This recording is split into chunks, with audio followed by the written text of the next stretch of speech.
Hello, I'm Antonio Mora. This is the newsandnews.com Day in Brief. Today's top stories in 4 minutes. It's Thursday, September 27th at about 7:30 p.m. It is impossible for me to conclude much from a Senate Judiciary Committee hearing that will undoubtedly be one of the low points in the history of American politics. I believe them both. It is perfectly possible that Christine Blasey Ford and Brett Kavanaugh are both telling the truth, at least as they remember it. This is not a battle over facts. This is not a serious discussion about sexual assault, character assassination, or what should disqualify a Supreme Court nominee. This is not a real effort at providing advice and consent. This is a plain and simple battle over politics. Neither side could care less about the truth. The Republicans want their nominee on the Supreme Court. The Democrats clearly don't. Both sides will do whatever is necessary without regard to decency. Two wrongs don't make a right. In this case, multiple wrongs on both sides don't make a right. Meanwhile, the other drama that was expected today, a meeting between President Trump and embattled Deputy Attorney General Rod Rosenstein, has been postponed until next week.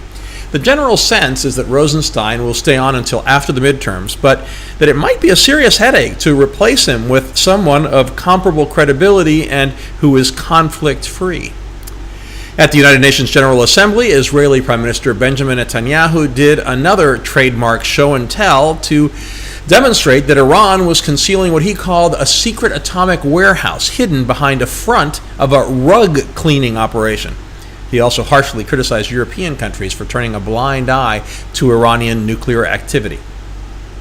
A reminder today of the danger of complacency that has followed the defeat of ISIS and the weakening of al-Qaeda. It came from the Netherlands. Dutch police arrested 7 men and said they had foiled a major terrorist attack. In our alternate universes segment, The Great Divide Between Conservative and Liberal Media, this morning provided a clear window into how bias plays a big part in the decision-making process at major news organizations.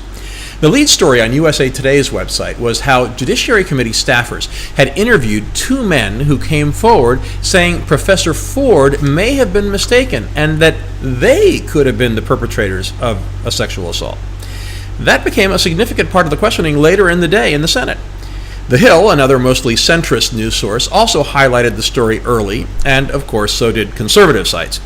But early this morning, it was nowhere on the websites of CNN, MSNBC, The New York Times, or Politico. In fact, CNN had 21 news and opinion pieces on what I'll call the top page of its website and didn't touch the story.